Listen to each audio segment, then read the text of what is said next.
What's good? What's good? Welcome to another episode of Chief in Chart. It's your man Don Bucks.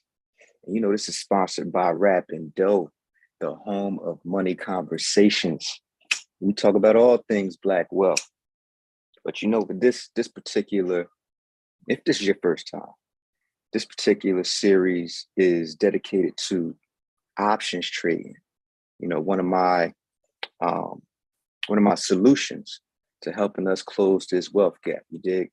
But this episode is what's this? Super Sour Widow.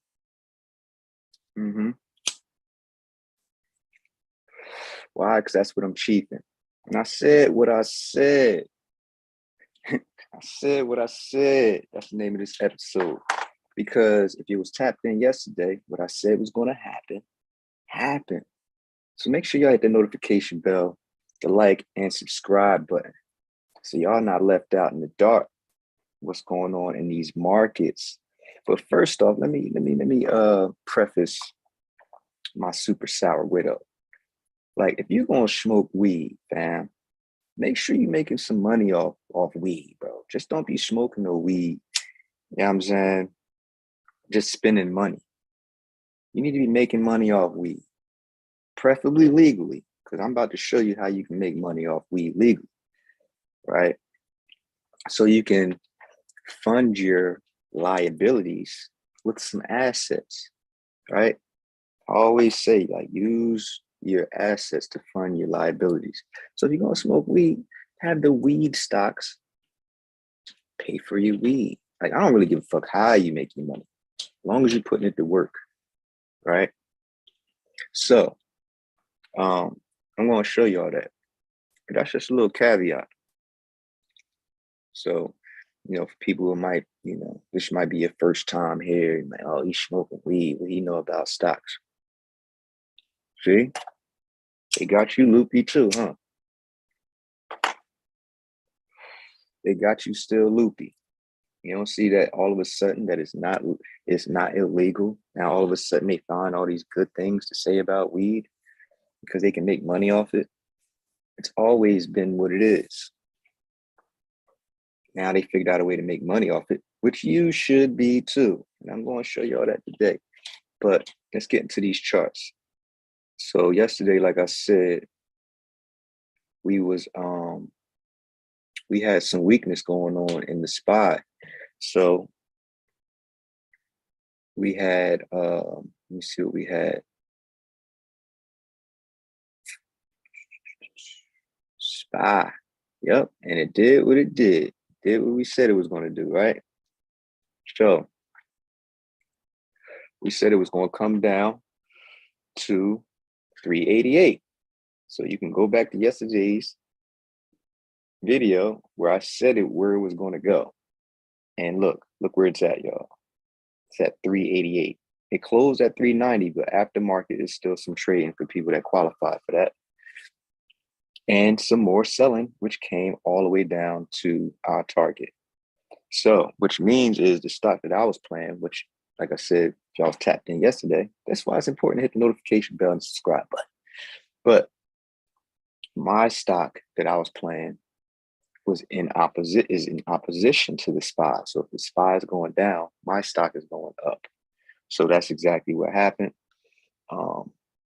As this continued down to the level that we said it was going, my stock went to the level that I said it was going to. So if this is today, right, the 15th, yesterday was this green bar, right? And remember what I said about strength and weakness, momentum divergences, right? So you've seen this new low in the MACD, because I use the MACD. There's plenty momentum indicators, but I use the MACD. The blue line is the fast line. The orange line is the slow line. The slow line is an average of the fast line. So it's a little bit smoother. It doesn't have as much noise as the fast line.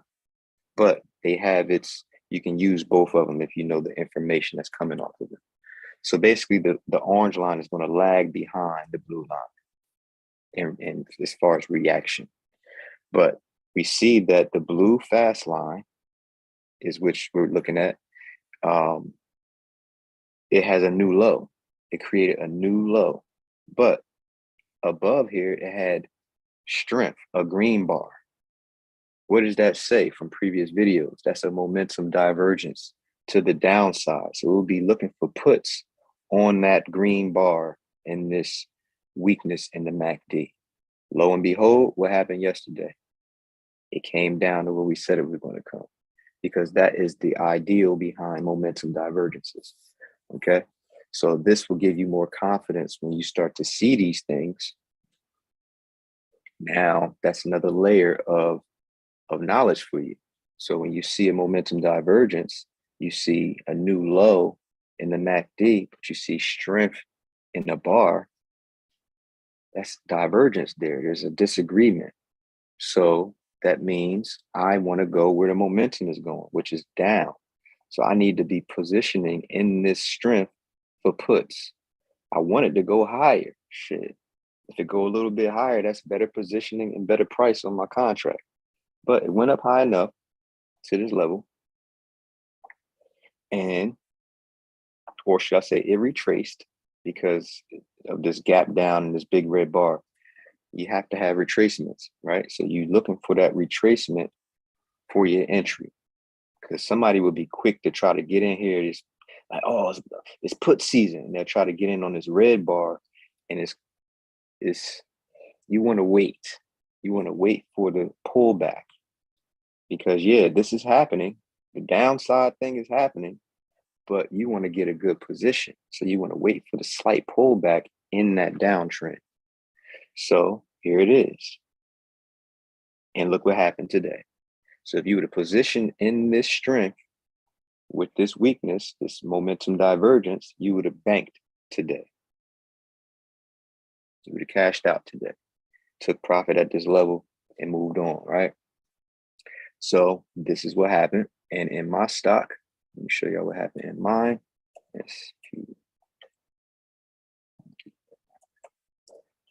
This is what happened in mine. So like I said, the SPY was going down, mine is going up. So let's make this bigger for y'all. So this is the daily chart. So yesterday, here's my momentum divergence. So on an up thrust, I want to wait for the pullback, because I don't want to try to get in while everybody's buying. I want to get in the retracement, right? For better positioning of the contract. I mean, better positioning in the structure and price of my contract. So boom, pull back. This is where I grab calls. I grab calls in this pullback because look, compared to here, right here is a new high in the MACD. And up here, we had corresponding weakness. So that's a disagreement, right? Momentum divergence. So I'm positioning in this weakness for this strength. And lo and behold, it went to the level that I said it was going to go. I had a $24 strike, but it went high enough for me. I probably could have stayed in until tomorrow, but because it didn't go to the extreme, right? But I took profit right here. Took profit right here, and I moved on, right? So now I'm in, what am I in now? I think I'm in GoPro, because I told y'all the other day that I was eyeing GoPro because I like its implied volatility. The implied volatility thing is how big the swings are to the upside and to the downside that this company typically has. So the higher the implied volatility, the more that it moves up or down.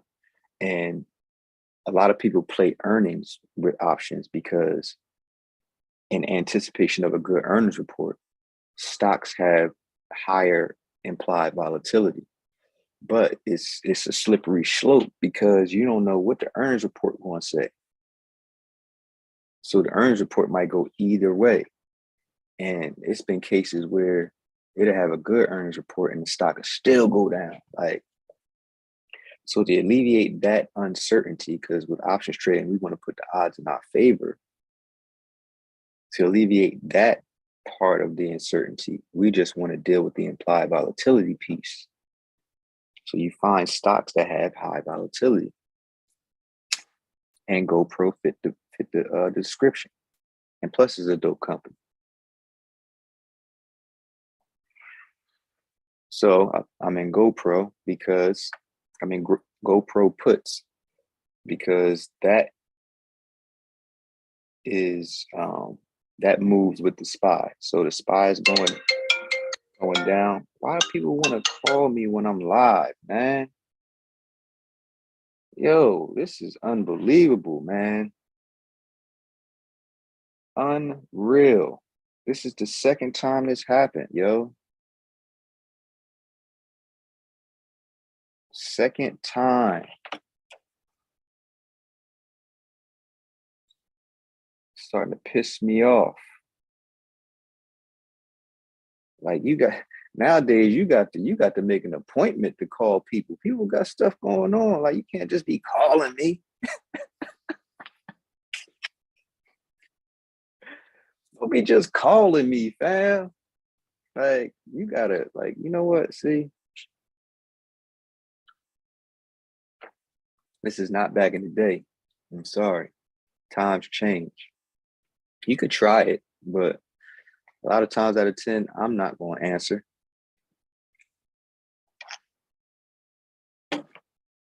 Unless I know it's important. Like I'm looking at the name. I'm like, bro, you can't be calling for nothing but a haircut. And I ain't beat. You know what I'm saying? Like for those who don't know, like I transitioned from being a full-time barber to doing what I'm doing now, trading and selling digital products and teaching. People still want me to be a full-time barber, calling me, asking me about haircuts and stuff. Like, yo, it's been a minute since I made the transition, and people still trying to bring me back. I'm like, nah, you gotta pay more. It's $200 for a haircut now. Nah, for real. But so yeah, I'm in GoPro, I believe. So let me see here.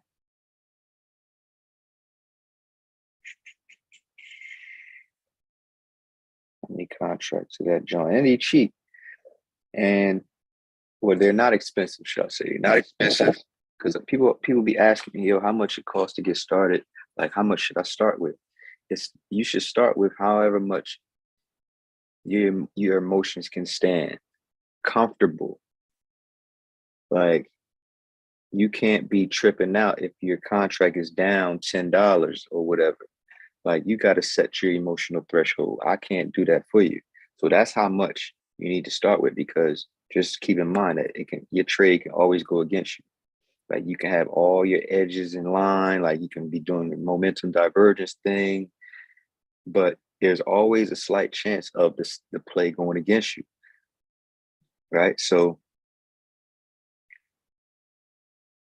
how much are you comfortable having at risk? And that's different for everybody, right? So they got different price contracts. Like these contracts are only $13. So if you comfortable with just having $13 on the table, that's cool. But you have to have a realistic, that's a realistic, I don't really like that word, but you get what I'm saying. Expectations on that $13. You can't be trying to be a millionaire overnight only having $13 plays, right? You have to scale up as your win percentage goes up. You're going to start increasing your contract size, but you have to start where you're comfortable, because you don't want to be tripping out over the dollar amount, because a play can be against you, but it can be positioning for a bounce. But if you worried about the $5 or $10 that you're down, you're not going to be looking at the price action. You need to be looking at the price action. So if you have a comfortable amount of money at risk, you're not going to be worried about the money. You're going to be paying attention to the play versus the money. So that's why that has to be in place with you first beforehand. before we even start picking stocks. All right, so that's how much it costs to get started. But for example purposes, the play that I'm in is GoPro. So I'm in GoPro puts because it's in line with the SPY. The SPY is going down. So GoPro, I'm looking for GoPro to have some pressure on it too. And lo and behold, it did. So here's GoPro. And here's the daily. So this was yesterday. It came down below a support. Actually, these are not, are these the daily levels?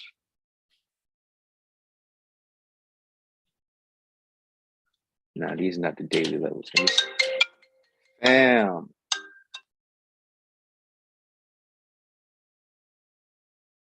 What the fuck is up with people? Yo, shit is starting to get a little interesting. Like, shit is really starting to get a little interesting. I'm gonna just say that. Why are people calling me back to back? That never called me back to back before. What is so important?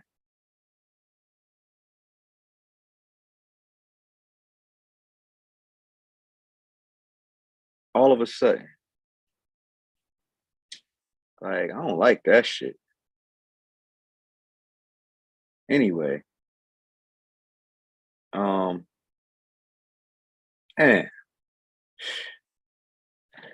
let's draw these levels, yo. So don't ever do that. Like, if you don't call people back to back, like they will call you back. Like, they clearly busy, right? Or don't want to talk to you. Like, what the fuck?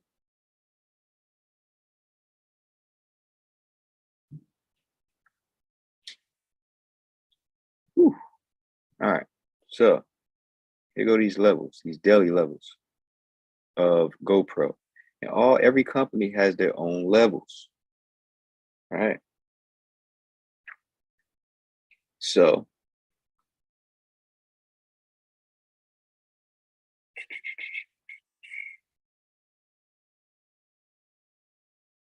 you have to make sure you get to know your stock, right? So this is what this is looking like on the daily.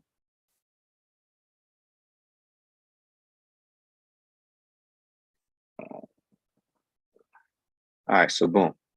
That's what that looks like on the daily. What's the next level down?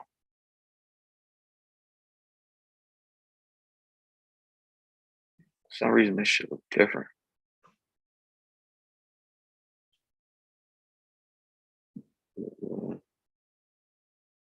What's the next level down?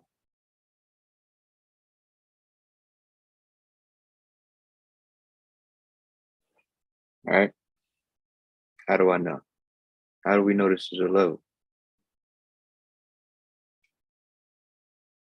Because price had to be there if it had to have been there before. If it stopped there,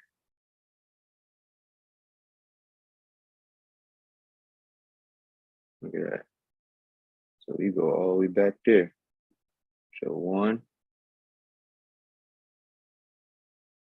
and look at that, all the way back there. So it had to be a level. I mean, we got it right here. We got two right here. Came down and hit it here, boom. Went up, came down and hit it again, boom. So two or more levels, two or more touches make a level. So let's go down to the trading time frame. So we see yesterday was this. Yesterday was this. And we have a momentum divergence. We have a new low in the MACD. Y'all see that? With corresponding strength. And then today we had this here. So if you would have did puts yesterday, you would have banked today. So we still going down though. So let's go down to my trading time frame, which is the 2 hour. And in the 2 hour, there's different levels.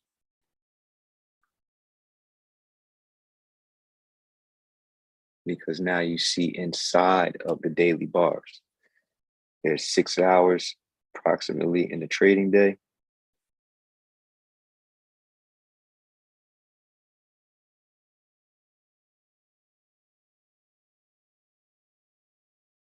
So one of those daily bars break down into 3 or 4 bars.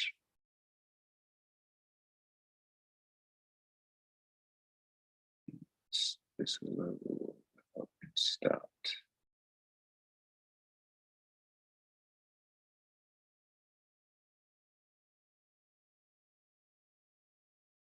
See, that's the level. So what do we have here?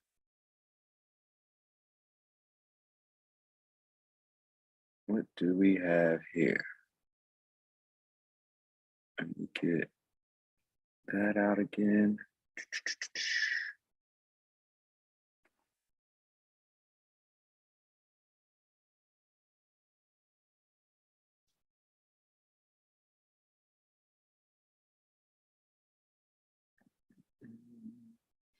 All right, so what do I see?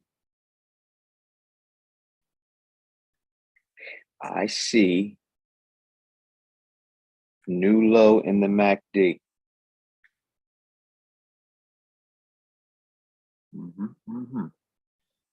So today's the 15th. I seen it. I seen it. What's the name? Once I took profit from Joan, I took me a nap and woke up towards the end of the day, and I seen this rejecting here at this level, and it dropped, just like the SPY was dropping, right? But I wanted to get in this weakness. I needed to wait for a retracement. So right here, let me see, look at the half an hour. Yeah, right here is where I took took puts. I took puts here because I waited for the retracement. Right. So my next level down that I'm looking at on the daily that I'm positioning for is the next noticeable level is down here to me. The next noticeable level extreme is 522. So that's my target. So in my trading time frame, I'm trying to position for that target. So I waited for the strength in that weakness. So here we go. Weakness, new low in the MACD compared to right here, new low with strength. All right, that's the pullback. So I took I took puts here for that 522 level, but I didn't go to 522 because there is no 522 strike price. So I went with the 550 strike price. So it's going to touch that way before it gets to 522. Right. So that's what I got. And I took that at the end of the day, right before the market closed, and I'm already up 46% because of it. I have a 15-day strike price because I want to give myself time. I only plan on being in this till maybe tomorrow or Monday.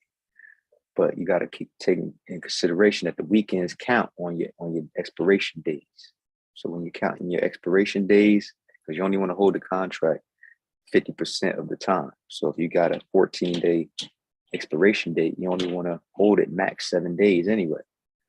So all of that has to be taken in consideration when you're thinking about how long it takes or it might take for your stock to go to your target. So I'm giving this 15 days. It's not going to take that long, I don't think. And I'm like I said, I'm already up 46% on that play. Yeah, it's your man Don Bucks, man.